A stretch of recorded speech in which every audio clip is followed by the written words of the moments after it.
And welcome back, fourth and long fans. It's your footy correspondent, Coach Donnie Hess here. And again, ladies and gentlemen, this is another episode of my fans and supporter series, Australian style. And today I have a lovely young lady coming to me from Melbourne, Miss Anna Pavlou. Anna, how are you doing?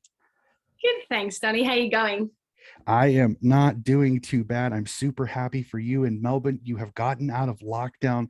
Thank you. Let's send off the fireworks. Let's have a few beers and have a little bit of fun talking footy. Do you mind? I'm looking forward to it. All righty. So, in all of my interviews, I like kind of knowing a little bit about the person that I'm chatting with outside of the game of footy. So, if you want, give me just a real quick bio of who Anna is. Okay, so I guess footy's in my blood, but I'm Anna Pavlou. I'm 20 years old, born and raised Melburnian. And as much as you want to know about away from footy, footy is basically in my blood. I'm studying sports journalism, just finished my second year and going into my third year, obviously next year. So I've grown up around footy, love all sports. It's made up kind of the fabric of my existence and the fabric of my family's existence. And it's kind of my hobby away from being involved in footy every day of the week. That's not a bad thing. If I could go over there, I'd love to do that myself. So since again, footy's in your blood, so I got to ask, what's your favorite thing about football? I think it's like a religion. It's something that brings so many people together, especially with my club. I go for Geelong. Um, we have our own kind of town. I'm not from Geelong, but I'm very much part of the culture down there and part of the club. But it's a religion and it brings people together. It brings my family together, but it also you connect with people who you wouldn't connect with otherwise. And I have so many people around the world who are Geelong supporters, who are just football supporters that I've connected with, like you, for instance. Footy's that thing that brings people together. That's what I love about it. Not a bad thing. I've heard that it becomes a family thing. Religion, sometimes for some people it's a buzzword, but I completely agree. It can become a religion. You live and die by everything. So I'm going to take you back just a little bit. What's your earliest footballing memory? Oh, well, I went to my first game when I was 6 months old. Not that I remember it, but it was a Geelong Hawthorn game, and Ronnie Burns kicked the winner after the siren and the Cats won. And I was screaming the whole time. And my dad insists that it was because I was so invested in it. But my real earliest football memory, I was 7 years old, sorry, 6 years old, 2007. And it was probably one of the first times I'd been to the MCG, and Geelong was playing North Melbourne. I think it was the qualifying final of 2007, and Geelong went on to win the premiership that year. My dad took me, and I just remember kind of like walking through and seeing that lush green grass for the first time, and that rush of just like, wow, I think I'm meant to be here. That was definitely my first memory. And Geelong went on to win that game and win the flag that year. And I didn't end up going to that grand final, but I went to the ones after that. But going to that final really, growing up under those bright lights of the MCG is a bit of a blessing, I think. And that was the first time I realized that. Awesome. That's great. So you kind of already answered this question, but I'm going to ask it again, just in case somebody's not paying attention. Who is your club, and kind of give me the reason why you support them? So I go for the Geelong Cats, the Geelong Football Club. So it's an interesting story because my whole family has been born and raised, my dad's side of the family, born and raised in Melbourne. My grandfather, my bapu, migrated from Cyprus in 1951, I think. And when he came, obviously he's a Greek Cypriot. So when he was in a bar, like in his first week, someone goes, "You've got to have a footy team. It's un-Australian." And he doesn't speak any English. He's like, "What are you talking about?" Someone brings out like a newspaper, and and they go, "Oh, who do you want to go for?" And he picks Geelong because it matched the Greek flag. And so Geelong won the premiership in 1951 and 52. My bapu married my nonna, who was her family's from Greece as well, but born and raised in Carlton. So she was a Carlton supporter. And then basically they had three children. My auntie, who ended up being a Carlton supporter, my dad, who went with Geelong, and my uncle Paul, who is a Carlton supporter, but he's not really into it. So it was in dad's blood. and they were born and raised in Brighton, which is just a suburb here in Melbourne and about an hour and a half away from Geelong. So he didn't really get to go down to Cardinia Park, which is Geelong's ground, for a long time. But when he did, I think that was kind of the first moment he realised that it was home for him. And then it was just in my blood. I caught the footy bug, I guess, as you can say. I'm the firstborn out of my brother and I, and my dad is a diehard fan. So obviously there was no choice. His children were going to go for Geelong, and then he married my mum.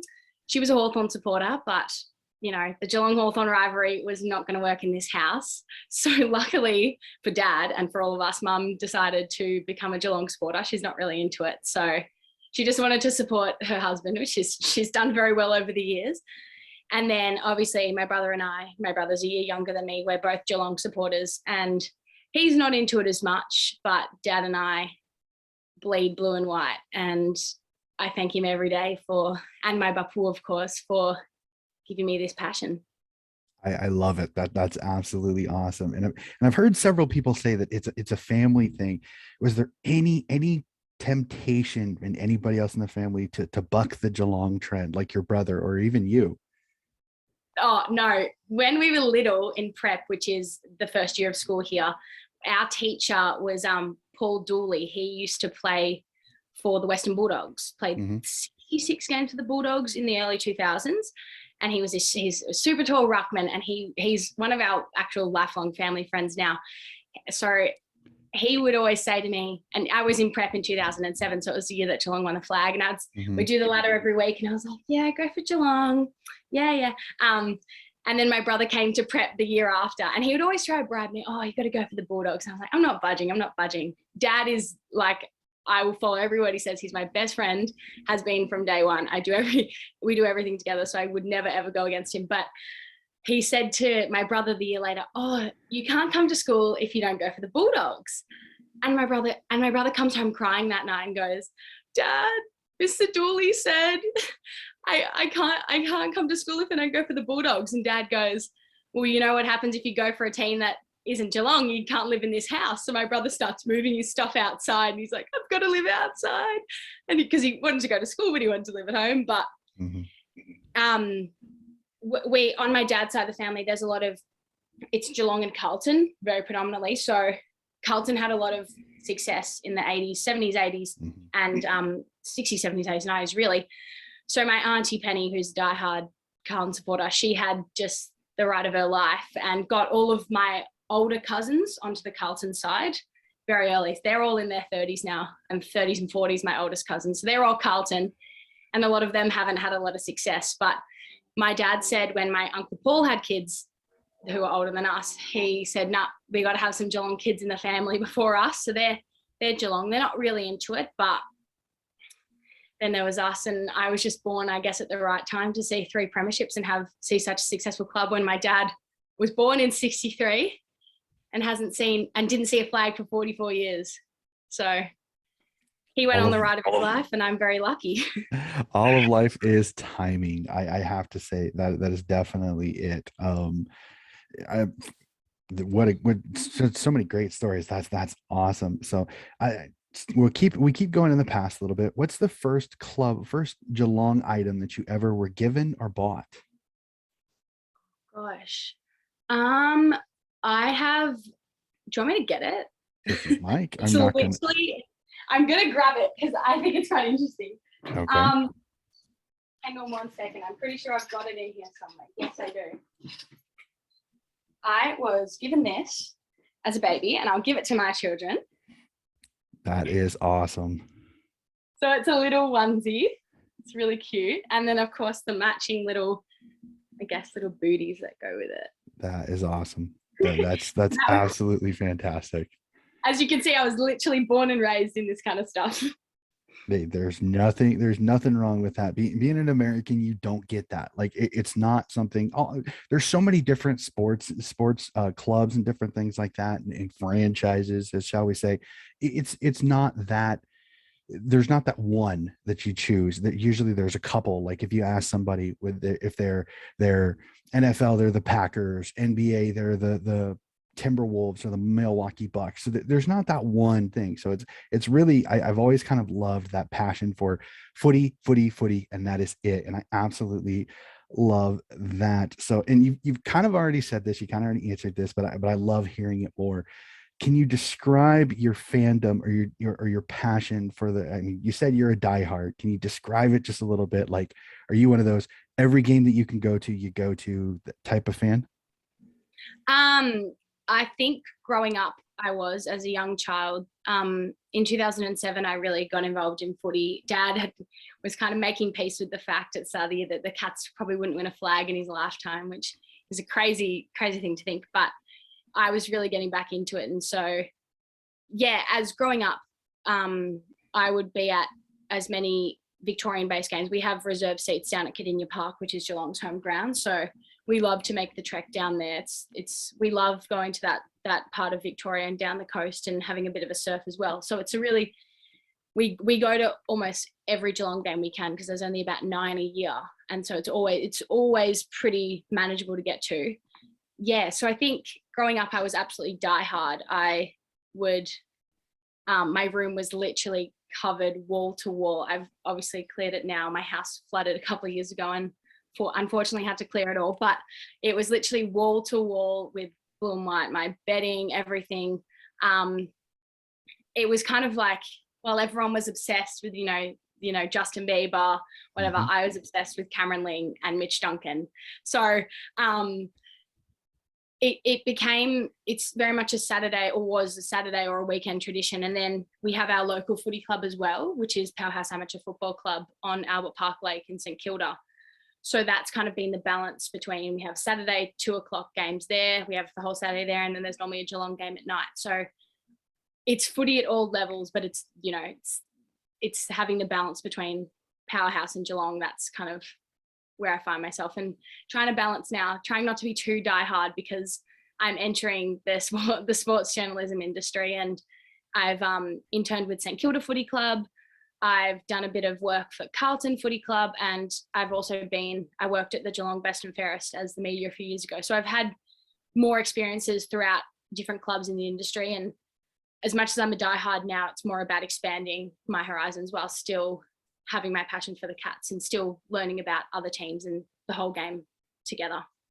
I love it. Absolutely love it. It's a great way to, and as much as I'm a diehard Swans fan, I love footy in general. Like I will watch any game anytime just because I thoroughly enjoy the game. So I am completely with you on that. We'll stay in the past just a little bit. Can you remember the first Geelong Cats game you ever attended? So I think it was, that one I do remember was the North Melbourne game in 2007. But I think, yeah, I went to many games as a kid. I think one that really stands out, obviously, I said I went to my first game at 6 months and I never really stopped.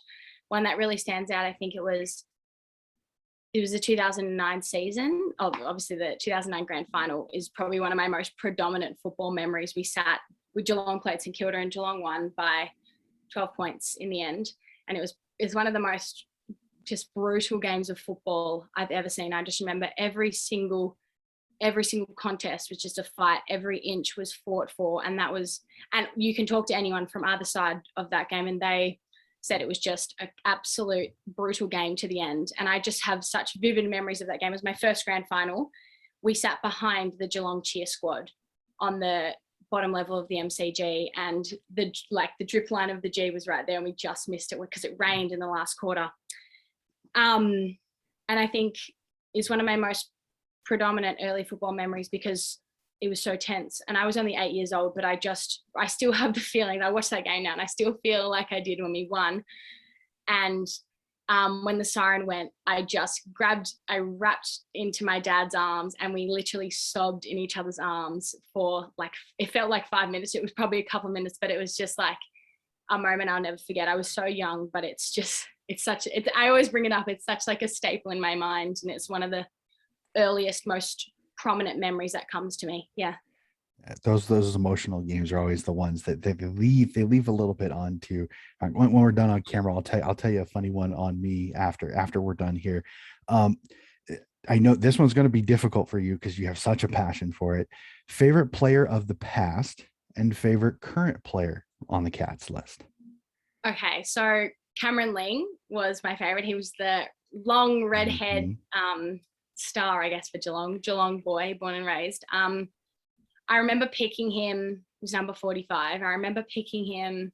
We were at a game at Etihad or Marvel Stadium at Docklands, at Etihad as it was back then, maybe 2006 or 7, and we were sitting way up the back. And I just remember spotting him, and I was like, yeah, he's going to be my favorite. And so that was it. I wasn't, of course, my brother, who wasn't really into it, just loved all the Gary Abletts, as he called them.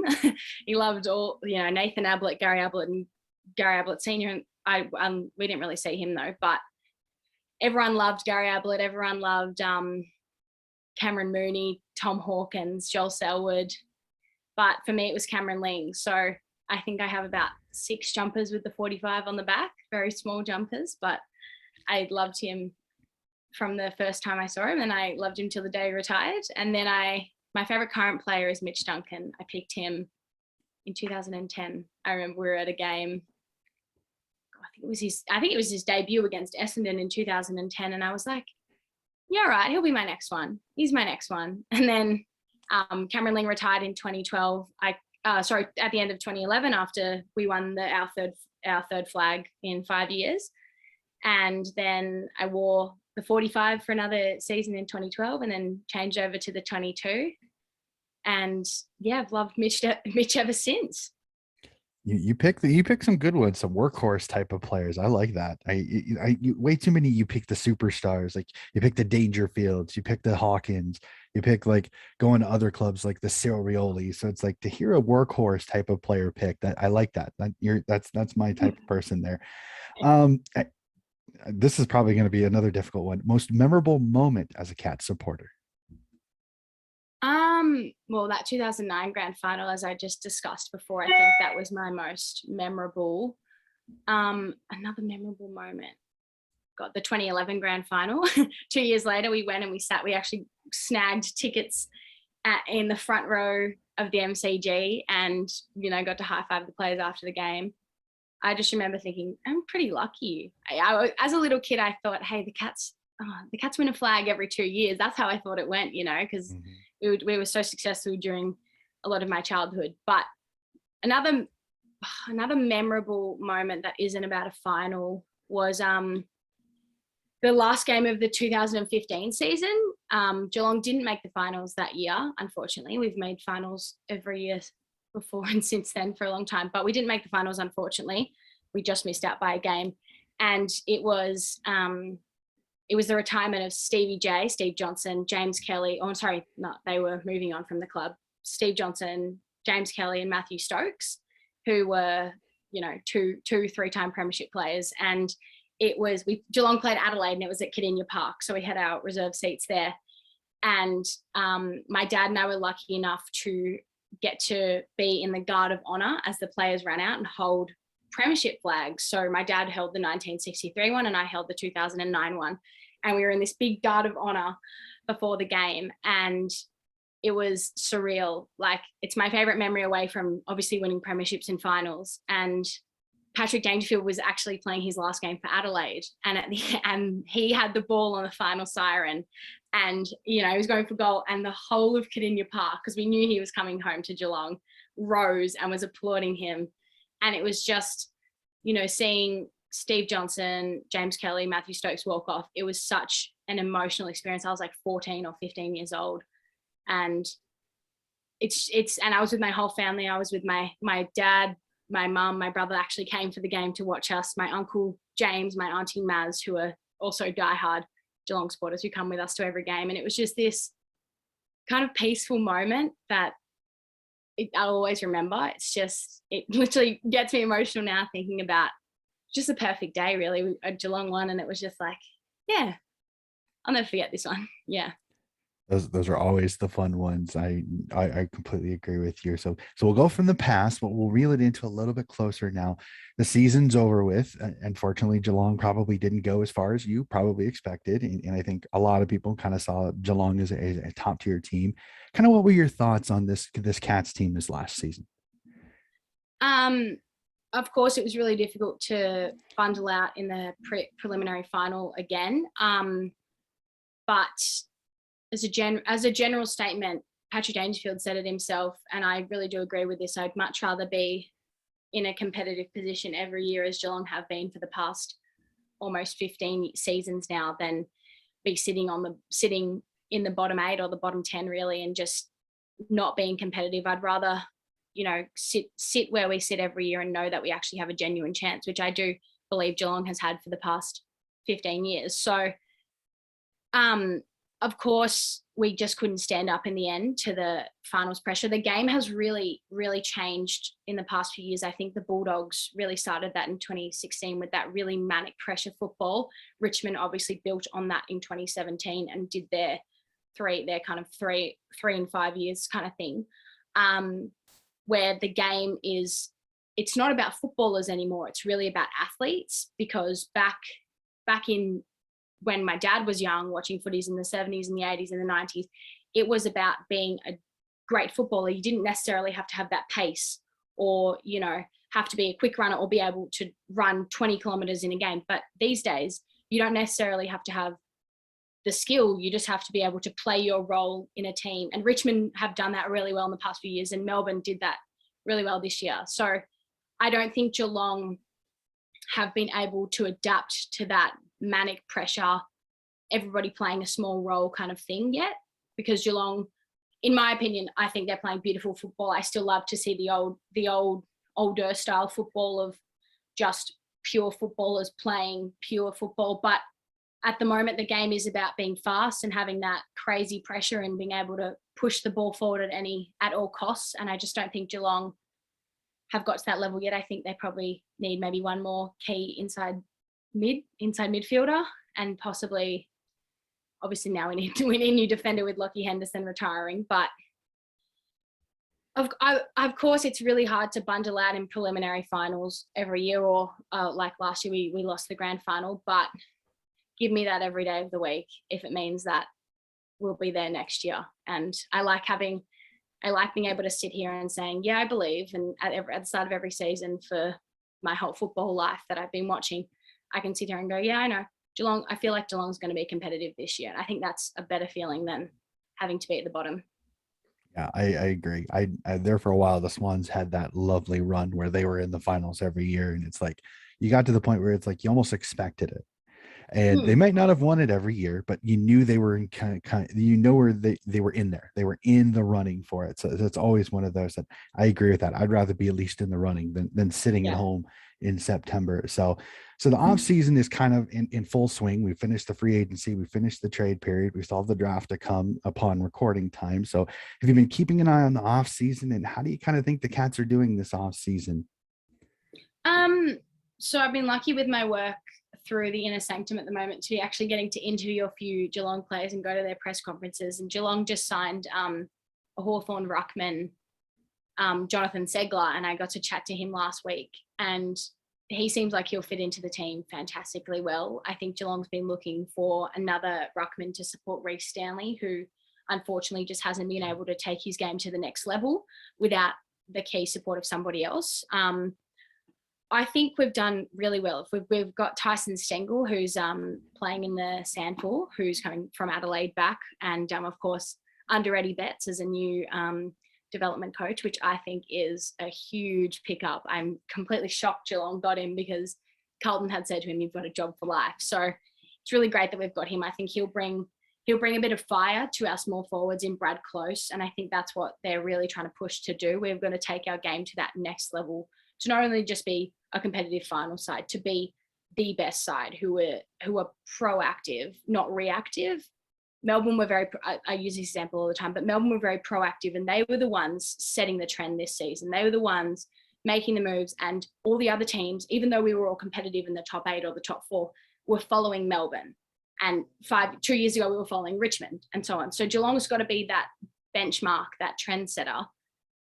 And I think they've done a few key things, changing up the coaching personnel. Corey Enright and Matthew Scarlett, who are 3-time premiership players and Geelong champions, have moved on from the club, but they've been around for 25 years. So, any change is a good change in my opinion. And I think we're doing the right thing to just take that next step next season. Okay, and the perfect transition here. I'm one of those. I hate using this word, but I hear it a lot. Kind of. Do you have any expectations for next season? Are you one of those? You're a grand final contender. You're a finals contender. Is it expectations, or do you go in kind of what happens happens? I've tried. Football has broken my heart a lot. I say that, but I've seen 3 premierships in my 20 years. But um, I've learnt. My auntie Penny, always, who's the Carlton supporter, she always says, there's always next year. There's always next year. The sun will rise tomorrow. So I've been trying to take on that advice, but then again, I cried for about an hour during the prelim this year when Melbourne absolutely dismantled us. So expectation has broken my heart, but of course, as a football fan, I think everyone can agree you always go in with a bit of an expectation of your club. Of course, the media is going to talk it up over the off season and everything, but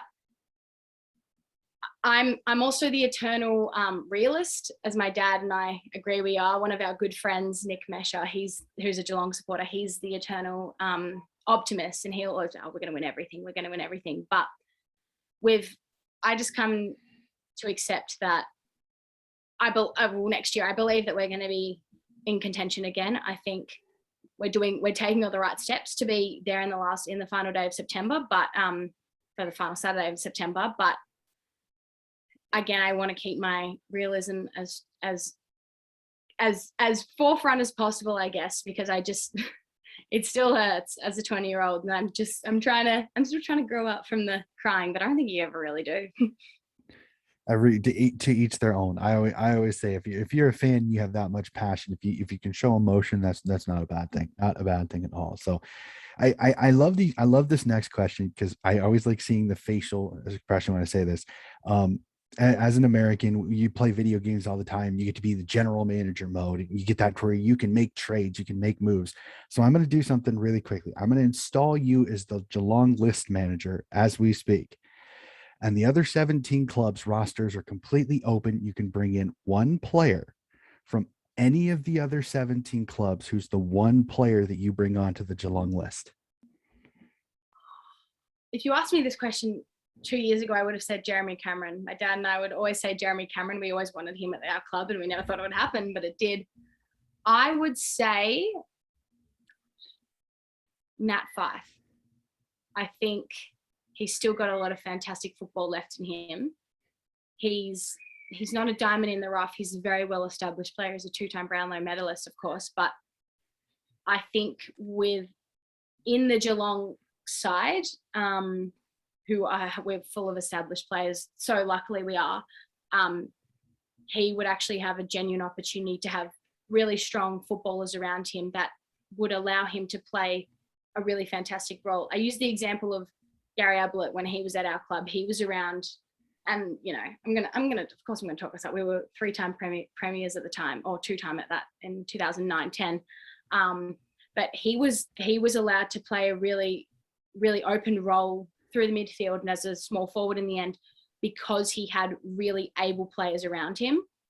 And obviously I read his book recently, and when he went to Gold Coast, he was tagged every week. He had no support around him. He was expected to do a lot of work because obviously Gold Coast were a new team at the time, still being established, and didn't have a lot of gel or connection or premierships at all. So I think that's kind of the same thing with Nat Fyfe with Fremantle, because obviously they've got a young side and they are pushing to build this really young side, but that might take another 5 years. And I think Geelong's premiership window is still open. I think Nat Fyfe would be the perfect inside mid that Geelong are looking for. Big-bodied, very able, and would be supported around the football. Another good choice. It's hard to argue. There's so many different options there. So as a Melburnian, this is going to be interesting. I think I know your answer, but I'm going to ask this. The previous 2 years, the grand final has found itself on foreign soil, in the Gabba and out in Perth. And I've surprisingly heard some media saying that they kind of like the idea of just maybe making the grand final a traveling grand final. And I know it's got the contract. I know we're talking pie in the sky here, but as a Melburnian, it has to be at the MCG. It's tradition. It needs to be there. It cannot be anywhere else. Or would you be up to maybe eventually seeing it being a traveling grand final every 4 to 5 years? Look, I'm a bit of a traditionalist when it comes to football. I believe in the ritual and the ritual of football, of course, and the importance of the history of the game. Um, I'm a firm believer that it should stay at the MCG. I think the beauty of our game is that you make the pilgrimage to the MCG, the holy land, as we all call it. Again, with the religion, I'm sorry. But yeah, I think I obviously it's contracted until 2056 or whatever it is. So, but I think it should stay there. I think I've talked to some interstate fans who've said the beauty of our game is that you make that journey, you make it to the final destination. That is the greatest place. That is the home of football.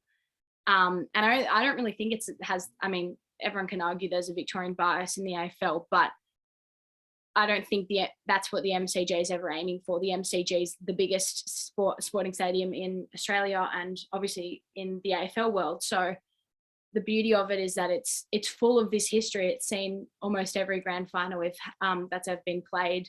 It's seen more sport. It's seen the Ashes. It's seen the Olympics. It's seen really a lot of really amazing sporting moments etched into the history that somewhere like Optus doesn't have. And I don't think Optus Stadium will have until, maybe the end of the MCG contract in the late 2050s. So I think it needs to stay there because, as I said, it's the home of football, and it's a lot of interstate fans believe that's you come to there to get the ultimate glory, and that's kind of like you can't really get it anywhere else, I guess. I understand, and there's no. It's another one of those. I just like hearing people's opinions. Everybody's is different. I'm one of those. I wouldn't mind it every 4 years, but I mean, I do agree that the 2:30 kickoff in Melbourne, sun shining, normal grand final is something I think so many people are used to, that the last couple of years being night or twilight grand finals, it's a little different, but it's something different to try. And then, maybe it may never happen again. So it will definitely have to go from there. I am an avid AFLW supporter. I'm one of those that I did reviews of last year's AFLW season. I love the AFLW product. I think it's only getting better. So do you keep an eye on the AFLW? And if so, this may be a little bit of a scab here. What are your thoughts on the Cats season last year, and then maybe going forward? Yeah, so I'm a pretty big supporter of the AFLW. I was lucky enough to be part. I've done a lot of work for the Footy Almanac. I was part of the inaugural AFLW book that was published, and I got to write some stories about my thoughts and game reviews and opinions of it. Obviously, Geelong didn't get a team till a few years into the competition, so I followed Carlton a lot. I really enjoy the game. I really think it's a breath of fresh air that we get to see women play they're still at a semi-professional level. And I was lucky enough to work through St Kilda's AFLW 2020 season until COVID hit here and we got locked down. So I really got to know a lot of the women there, and they're compared to the men who I've also done a lot of work with, interviewing and things like that. The women are just so keen because this is such a new opportunity. They want every opportunity to be in front of a camera, to be talking about the game, which is such a breath of fresh air, because with the men, their game is very much established. So they know that no matter if they don't do an interview, it won't be anywhere. But the women are fighting for it, which is really, really great for the media because they're always going to get something out of the females, and then everyone can push the game. So with Geelong, very disappointing season, unfortunately, after having such a promising first few before. But I mean, seeing Nina Morrison, who was our number one draft pick a few years back from her ACL, her knee, I think it was once or twice, unfortunately, and has been really struggling to get back. But seeing her back on the track looking super fit is so exciting. And I think they're building something new at Geelong. We've got, a few of the players who were those kind of foundation trademark players who came in to establish the game at the start, have started to move on, which is actually, they've done their duty and we'll always thank them for what they've done. But it's now we're actually getting to see the genuine football prospects, the ones who've been playing football since they were 15, playing in the NAB or the TAC Cup since they were young. They're genuine footballers now. Not that the others weren't, but these ones are coming through the ranks. And we're actually going to start to see, I think not just for Geelong, in the whole competition, we're actually going to start to see the football really improve, because there's been a lot more pathways and a lot more programs that have been established, which mean that it's not just going to be about those trademark players anymore. It's actually going to be about, the local kid from Bendigo or the local Geelong grammar kid or grammar school or anything, who's really pushed herself and made a name for herself that wasn't originally there. And I think that's probably the most exciting thing about the next few years of AFLW. Yeah, I'm super excited, and Georgia Pachikios looks like an absolute gun. I cannot wait to see her in the hoops next year. I'm really hoping Geelong has a pretty good season next year. So the last few questions that I have, they're a little more fun. They're a little more less focused on a certain thing. I know you haven't been to a few footy games in a while, unfortunately, with all the lockdown, but when you do go to the footy, what's your go-to food?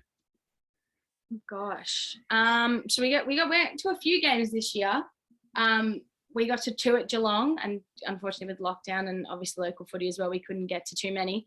We got 2 there, and then I went to about 4 at the G, and then I also went to some Bulldogs games because my boyfriend goes for the Bulldogs, and I went to a couple of Carlton games because my auntie, of course, goes for Carlton. So in Geelong, growing up, our go-to food, because we used to have a lot of Saturday afternoon or Sunday afternoon games at Cardinia Park. My auntie Maz is the queen of footy food. She would do a spread. We used to sit on the old benches in the Doug Wade stand before it got knocked down into our new stand, the player stand. So they were just a long bench, and there was 8 of us. It was my 4 family, my uncle James, my auntie Maz, and my cousin Tash as well. So it was this big long bench up high in the Doug Wade stand, and my auntie Maz would bring olive dip, crackers, bread. She'd have the hot dogs. She'd have a chicken sandwiches. She would have snowballs. I don't know if you guys have those, like the marshmallows covered with chocolate and coconut sprinkles. Mm-hmm. Peanut M&Ms. Every drink that you want, coffee, tea.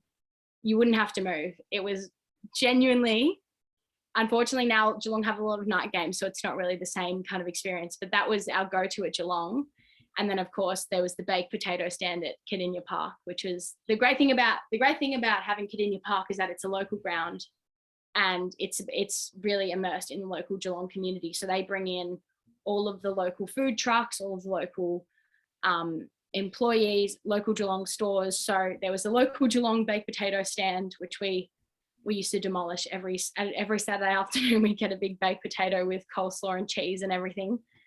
And then at the MCG and Etihad, I guess, Marvel Stadium, I'll just have hot chips. I get so nervous. I still get it now. Like, I cannot eat before, during, or after a game. I get too nervous to eat, but hot chips, like with the chicken, I think that's about it. But there's nothing beats my auntie Maz's footy spread on a Saturday. That's awesome. Hey, to each their own. Everybody's a little bit different. So I always want to. A lot of people tell me about the 4 and 20 pies, different stuff like that, and stuff like. So I always wanted to hear, because I know that there's plenty of things that unfortunately, I don't get up here as much. So you can eat whatever you want from me. I'm a celiac, so I can't really eat any of the wheat anymore. At the footy, haven't had a meat pie in a few years, so I'll send them your way. Yeah, and the crazy part is, I don't know if you saw it on my social media, I actually made homemade meat pies for the grand final this year. Yeah, they were absolutely awesome. I had one Aussie tell me, he's like, you deserve an Aussie passport for doing that. So yeah, it was kind of funny. So when you go to the game, I'm one of those, I like being able to see the entire field. Maybe it's my coach's mind, because I've kind of got into the coaching over here. Where's your ideal place to watch the footy? Is it behind the goals? Is it midfield? Is it the wing? Kind of, where's your ideal place to watch the footy? So at Geelong, with our seats, we've got them directly behind the goals, just a bit higher up. Obviously, that stand's built a bit different. I quite like that view, seeing the whole ground and having a bit of a higher up view. My uncle James, my auntie Maz will love sitting on the ground, love having that. But my dad and I like to sit probably level 2 of the G, because you can kind of see the whole ground and you can see the plays unfolding. I've seen some of my most prominent football, like actual game moments, is when I've been sitting higher up or sitting at the back at Etihad. I don't like sitting that high, but if you have to, you have to. And you can actually see a play unfold, and that's such joy of football. You just see something all coming together, and they're just weaving all the threads, and you're just like, I wouldn't be able to see that at ground level because you're kind of like this, but when you're sitting up like that, you can see how a set play is happening, and that's just so satisfying to me. I just think I love, for a grand final, put me in the front row as I have been before. So luckily I have been, but for any other game, I'd like to have a view of the whole ground and get more of that kind of understanding of the game, as well as, I guess, sitting on the grounds more, you get that emotional pull and you're feeling like you're literally on the field as everyone wants to be. But sitting on level 2, I quite like to analyze with my dad. So I think, yeah, probably level 2 on the wing. Awesome.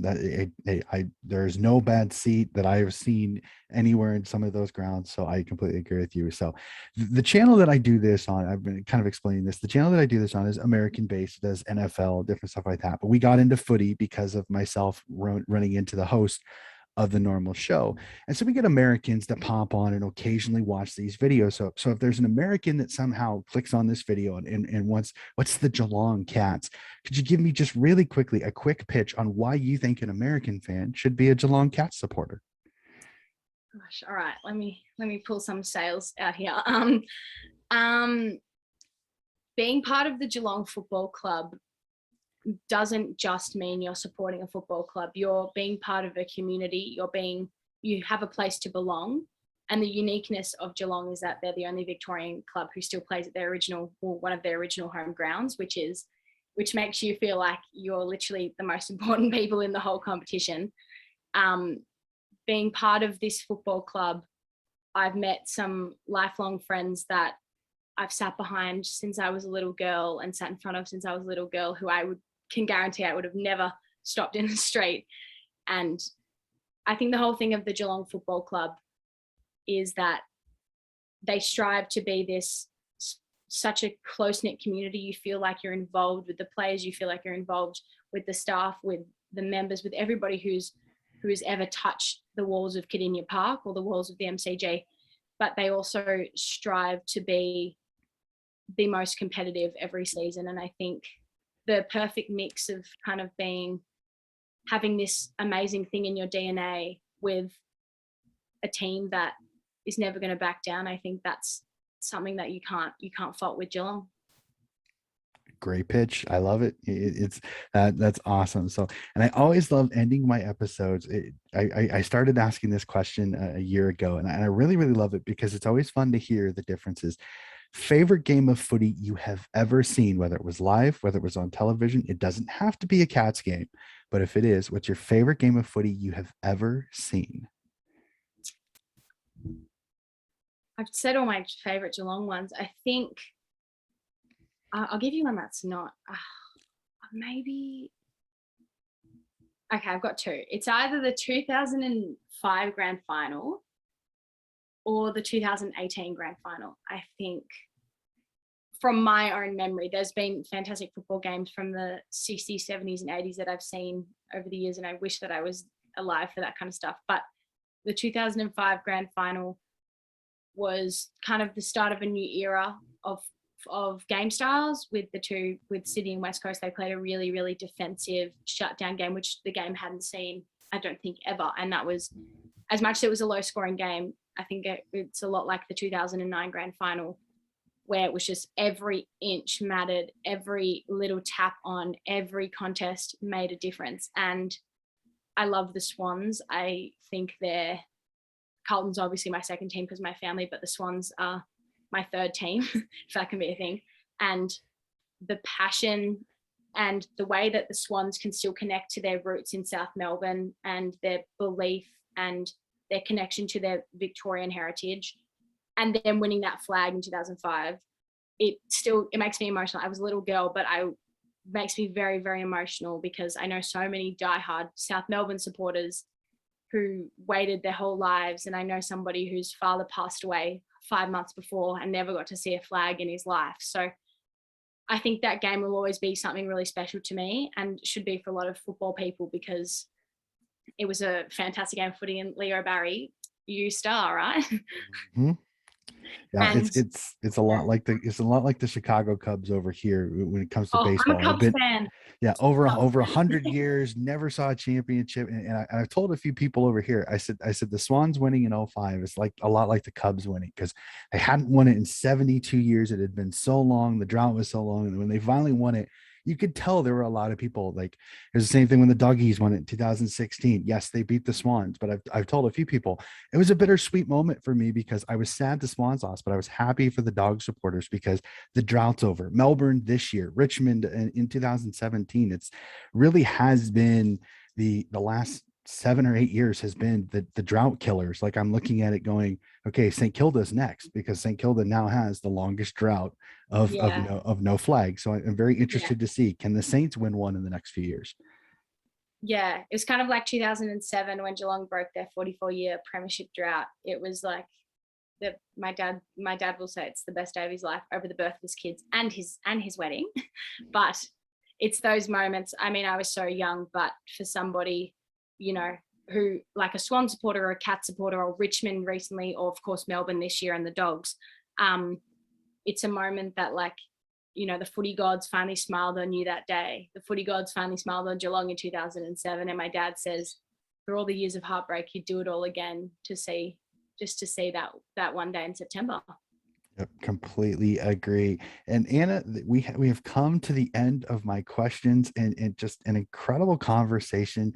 Such a vibrant young lady with a great football mind. It's great to hear you, and I'm very happy to hear that you're getting into sports journalism. I don't know if you know this, but I actually had a good chat with Sarah Ollie Yes, I on did see it. I the watched it. channel. Yeah, It's great. she's absolutely outstanding. I'm hoping, crossing my fingers, maybe just maybe sometime we'll be able to maybe see you on Fox Footy sometime here in the future. That would be the dream. That's where I'm getting to. I'm just gonna keep pushing every day. Well, good luck. I mean, if you want, maybe I can connect you with Sarah. She was absolutely outstanding to chat with. That'd be a lot of fun. So, Anna, this has been a fantastic conversation. Thank you for joining me. I know with the time zone difference is always a lot of fun, but I was glad we were able to get this figured out and have a nice little cats conversation.